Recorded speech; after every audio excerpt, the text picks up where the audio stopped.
Okay, welcome back to Bridging the Gap. We're here with the County Executive, Julie Giordano. Yeah, thank you. Thanks for coming to me. Thank you. We're ending our year with one of our very first guests on the show, and we appreciate you being open to allowing us to come in and talk. Always, always. Yeah, the next one we do may have to be the fireside chat, because actually the fireplace is on at my house. We haven't done that in a while. We haven't done a fireside chat in a while. We do those at least once a year, so I'm looking forward to that. Yeah. Looking forward. So real quickly, like I always like to start out, tell me what's going on. Yeah, so, well, I was telling Keisha on Girl Chat just a few minutes ago, we have been celebrating throughout the month of December. We've gotten to do some Christmas parades, and we got to do the Christmas event on Saturday at the Moose Lodge. So that part's the really great part, you know what I mean? Giving back to the community and, kind of doing that. Sure. The other part that we are doing is gearing up for Session. So Session starts January 13th. We'll be up in Annapolis. That's what I was about to say. You're talking about the Maryland General Assembly. Okay. Yep. So we're going to be very active this year. There's a lot of things that we've got to try to tweak and fix and stop and revamp. You know what I mean? So there's a lot going on. Things that have to do with housing and solar and all of that kind of stuff. So we have a lot going on. So and we have a couple of liquor bills. They were not my liquor bills. They came from the Liquor Licensing Board. So we've got those. So we've got a lot going on. Okay. And so I'm actually kind of excited. We have a lobbyist this year. His name is Bruce Barriano. He's very famous throughout Annapolis, and so he has been really monumental in helping the county. Keeps us up to date on everything. So what's his goal as a lobbyist? So as a lobbyist, what he does is that he basically represents the county. So if there is something that affects the county, he emails us and says, hey, you may want to know this, you may want to go to this. Cool. Yeah, it's really nice. And so, for example, the Board of Public Works just approved some funding. One of the things was lights over at Winter Place Park. So So, and he kept us abreast on all of that. So it's really nice because he's going to be like our eyes and ears on the days that we're not there. So that's really nice. Wow. So you're definitely making sure that Wycomico is not forgotten on the state level. Absolutely. And what's interesting is that even our delegates and senators are all about us having a lobbyist. So even though there's quite a few of them, they can't be everywhere. They have committees that they're in. They can't be in every single committee meeting and knowing what's going on. So they're actually very helpful or very grateful that Bruce is kind of taking that role too. So okay. Yeah. Okay. So you definitely putting some plans out there. Yes. While we're talking about plans, the CIP. Yeah. Now, first of all, what is a CIP? So the CIP is the Capital Improvement Plan. So it is a planning document for our capital projects. So those are our long-term buildings and things like that. And it's part of the budget, right? So it is the capital side of the budget. So that's the first piece. And then around March time, we meet with all of our department heads again, and then we look at the capital budget, and then we take their operating budget, and we put it all together, and that's how we formulate the budget. So this is like part A of the budget. So the CIP, is that just like a blueprint? Yeah, exactly. So it's just a plan for the direction that we want to go. So these are projects that the department heads have requested. They are, they've been kind of vetted through us and the finance team, and we have put those appropriate projects in the appropriate category depending on the year, because it's a 5-year plan, and we figure out what we can do, for this, CIP. But again, it's just a planning document. It doesn't mean, there's anything that can happen, but it's definitely a good guiding document as we're making the budget. So. Thank you. I know in time past there's been a lot of critics that just go crazy over the CIP when it's just a plan. Yeah, it's just a plan. And that's what's so funny. And I did see something out there. I think that they were talking about, why was it so late being turned into the county council? So it was actually on the due date. So the charter actually That's what I'm about to ask you. What day is it? Yeah, so the charter has a specific date that we turn the plan over to the council, which is the third Tuesday in December. Okay. So that is the date that we turn it in to the council. The council then takes that plan, they digest it, it gets put on the website, the public can look at it, and that's what they should be doing for the next 4 weeks or so. So they can spend their holiday time looking at the CIP or some time off with family. Hopefully they are. Yeah, they need to look at the CIP. But anyway, they have about 4 weeks. And so if there's any questions that they have for specific departments, for example, if emergency services has something in there and they want to have questions, they schedule a work session with them and say, okay, what does this capital project entail? And they get more information. So I don't really know why anybody would think that it was late. It's literally told in the charter when it needs to be turned into the county council. We turned it in on the date that it's due. And then the council has time to look at it. And then we also have a public hearing so people can come out and then we sort of hear what the public wants. So the public helps us craft it. So that was our first meeting in November. And then after that, there is a public hearing where they can talk about different projects that they are for, against, or whatever. So I don't really know. Again, and this is what frustrates me. I did have a conversation with Mike Goldberg outside of the council chambers, and I did say it was a message to Open Agenda holistically, was if you have questions, if you're going to do an episode, my suggestion would be to reach out. Not one time has anybody reached out and said, well, why was the CIP late? And I would have said, well, it's not late. It's on this date that it's due. And then the council has several weeks to look over everything, and then they can schedule as many work sessions as they want. So we are following the charter. So if anybody wants to know why the CIP was turned in on that date, it's because that's what the charter tells us to do. Third Tuesday in November, or sorry, third Tuesday in December. Now, thank you. Now, correct me if I'm wrong, because I'm trying to think back last year. You had it on time last year, but the council didn't really do anything with it for like several months. I'm thinking maybe a half a year later. They didn't approve it So I'm right until with that? budget, yeah. Which is really frustrating because what we would like them to do is look at the CIP and then they basically approve it. And basically what that does is that gives us the green light, like, okay, we are okay with these projects. We then include them in the budget. Now, that does not lock them in because the council says yes, then they might, in June, something else may happen, or when we're approving the budget, they may say, no, like, we need to do this, or we need to do that, or, we need to cut this one. So it doesn't solidify anything, but at least having the approval, or at least having the, kind of like that go ahead, like, hey, yes, we adopt this. Sure. You know what I mean? It does give us a roadmap to really help us. So last year was really difficult because we didn't have that roadmap, and I feel like that's really part of their job.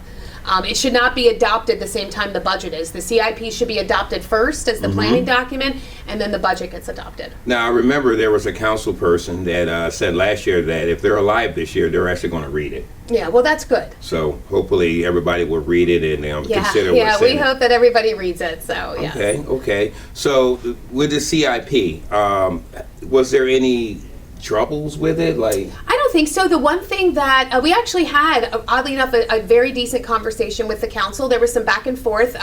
There was not a line item in there for countywide fire and EMS, and so they would like to see at least a line item in there if we put some funding in there, because we do know that eventually we're going to have to move in that direction. Yeah, it was a great conversation, and so Pam, our finance director, took that. does a great job. Yeah, she does. She does a great job. But yeah, so she took that, and so we're going to be adding that line in, and sort of kind of guesstimating as to what we might be able to put in there after doing a little bit more research. So so we'll be adding that line item. But other than that, I think that they'll let us know if there's controversial things. Fruitland's in there, Fruitland Primary, with the forward funding of the $12,500. Sorry, 12,000, I wish. 12 million, 12.5 million, that we have to forward fund, which is tough. Which the state hasn't been able to do their part with. Correct, yeah. And so they will hopefully be paying us back over the next 3 years, so we will not bond this money. We also have decided that we're not going to pull it out of the fund balance, so we're not going to just pull it out of our bank account and pay it.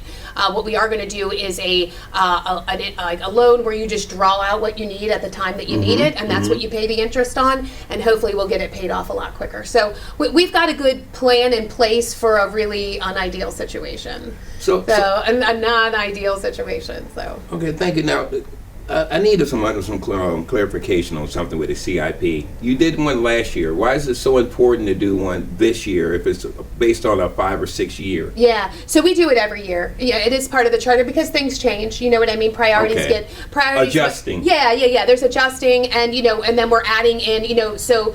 Last year, that 5th year would have been here, and then of course it shifts and it shifts and it shifts. So we have to keep moving it as a 5-year plan. So, but anyway, and so we do it every year because, like I said, things change. So needs change. Things happen. So, but it's something we do every year. Okay. Now, before we go to break and do our next part here, I want to ask this: based upon this being the end of this year, and compared to last year, is the county better off as far as tax cuts or whatever? How are Yeah. we based upon like? So I will tell you, I think, so we lowered the tax rate, which was what we could control. I think some people saw some increases in their mortgage payments, and it's because of their assessments. So assessments go up because of the state. So the state comes out and does the assessment of your house. You do have the ability to appeal it. So if you got, a friend of mine, they said that he had like a 4-bedroom house. He doesn't. It was a 3-bedroom house. There was a couple of other things. So he was able to go fight that, and you can go do that. But yeah, if your assessments go up, there's really not much we can do. We could bring the tax rate down to 1 penny, you know what I mean? But your rate is going to go up, your mortgage is going to go up a little bit. So we were able to bring the tax rate down, which was good. But like I said, I think people saw a little bit of an increase in their mortgage payment because of their assessments, which is a little frustrating.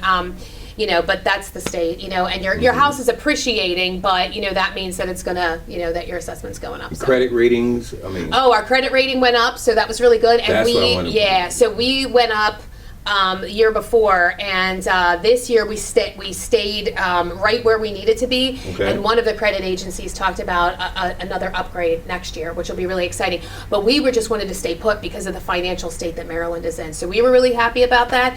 And in our bank account, we are doing a great job. So yeah, I remember Okay. last year, I think there was, she's bankrupting the county, and then the audit Yeah, came out. I heard that. The audit came out and proved that to be We were wrong. like 85 million in surplus. Or Yeah, something? yeah. So we have a little bit more than that in surplus now. So we're doing pretty well. So we did very good, and I will tell you, we invested $20 million into this county, out of PAYGO. Not that doesn't include our bonds. So out of the bank account, we literally paid for projects, and our finance team did so well with investments that we were able to make that money right back up. So we are doing very well, when it comes to the finances. So. I feel very proud, of the work that we've done, because we are putting the money back into the community. People are seeing those changes happening. You see the changes at Mason-Dixon. You're going to start seeing stuff at the library. You're going to start, you see the Parsonsburg Library. You see lights are going to be going out of Billie Jean Jackson. You see Habitat for Humanity getting Wow. money. So you are starting to Wow. see these changes in the community, and we're still financially sound. So that's definitely something to celebrate. Well, I can say definitely the west side of the county, as I was down there with the West Side Neighborhood Alliance, they're very appreciative of what's been going on in that area as well. Yeah. I mean, we talk about internet's, almost up everywhere down there. Yeah. And Yeah, we were able to do the variety. And that's what people don't understand. I think we were sworn into office in December, and then I was in Annapolis, I want to say in the middle of January, and we started the conversation for the West Side, for the internet, or for the cell Like you phone promised service. us. The cell phone service, yeah, but it took 2 years. So people have to understand, like, government works so slow, which is something that I try to control here, where we cut the red tape and we try, at the local level, we really try to, get things out the door. But everywhere else, they haven't gotten that memo yet, so it takes a long time. But right now, they do have that cell tower up there, so that's Yes, they great. do. And I will tell you, I'm so proud of the West Side. That task force has morphed itself Yeah. into such an amazing group of people. I mean, they're out there picking up trash and whatever else. And what people don't Yep. understand is the issues on the west side of the county are unlike anywhere else in this county. They have the water. They have just very there's not a ton of housing everywhere. People are more spread out down there. They have the main their main road of Nanticoke, but then all these little like areas that with Tipquin and all these different areas. So they just have different issues, and I will say that they have done a really great job at voicing them and figuring out ways to remedy the issue. So I'm just really proud of them. Yeah, it was definitely a benefit for the West Side when we had the at-large position for the council, because people, not just that one area's council person would know what's going on, but those that are at large was going down there. So it's going to be interesting to see now that we got 7 seats. Yeah, how that's I'm not gonna really work. concerned, because that West Side is in District 2, and James Wynn is running for District 2, and so You did a great job, James, great job. James is District 2 all the way, bleeding heart. You know what I mean? He is, he protects the watermen and the fishermen and the fire departments, and he's for the hunters, and he anything outdoorsy, anything that he can do, and he is such just a good soul and just wants to do so much for the community. So I am so grateful that he's going to run again, and I'm Yeah. happy that District 2 will get James. So I he's can't running. wait to get him on the show. Oh, I know, Once again, yeah. James, looking for you to come on the Yeah, show. absolutely. So I'm just really happy for him, and I'm happy for the West Side, because they will have somebody who represents their values, and I think that that's really super important, and I think that will be a good change. So. Okay. All right. Well, we'll go to